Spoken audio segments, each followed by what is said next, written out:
Hello, my name's Lisa, and what you are seeing there is a very, very poorly rose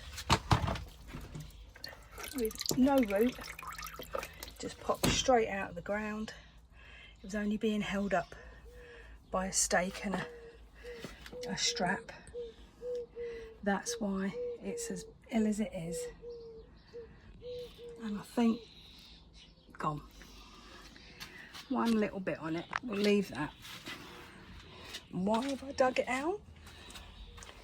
Because one of my lupins, I've not been able to check. Look at that, isn't that gorgeous? I've not been able to check on my garden as thoroughly as I have been, as you should do, because I've had this stupid sciatica. So I've just been limping around. But today I felt well enough to actually go in the garden and do something. And I lifted up, that's that little secret one that's come up from a little seed. I had a go, lifted up the, I can get the camera out of the way. And the bee, watch the bee on the borage. Oh, it's a great big spider on my arm. Hello, darling. Lifted up the leaves of the very pale pink lupin, and it was smothered in that lupin aphid, absolutely smothered. And because I've not been on the ball, I've been limping around and not doing what I should be doing, it's got a grip and it's killed it. I couldn't recover it. So with a heavy heart, I grubbed out that lupin. At the same time, I said, come on, let's get rid of that iceberg. It's a bit of an eyesore. At least it's not going to help it in this horrendous heat that we're having. I don't mind it hot, but it is a bit stupid hot at the minute. So I grabbed it out. I said, I can stick it in a bucket round the corner. It'll do a lot better than stuck in right in the front of the heat.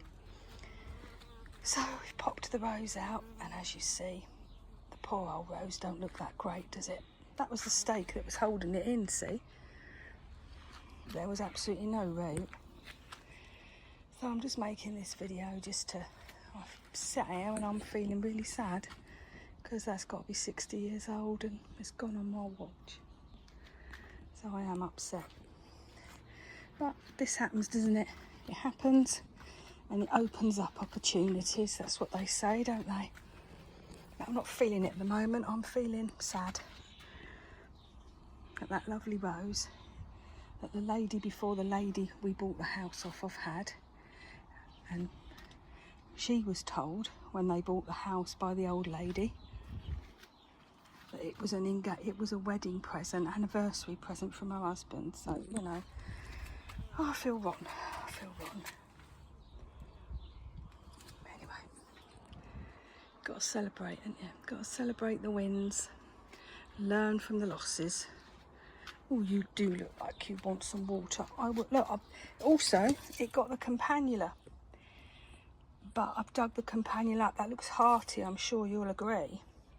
I'm just protecting it from that very harsh sun. So, are you okay? I've been watering you. Maybe. Oh, sorry. Don't. I'll give you a bit more. I'm going to give it a really good watering tonight. No, I'm sad. I'm sad, and I shouldn't be, should I? But I am. I'm huffy, sad and huffy, but I felt I had to tell you. I felt I had to share the sadness and the disappointment, and I'm sure you understand, and I'm sure it's happened to you, but I'm absolutely devastated.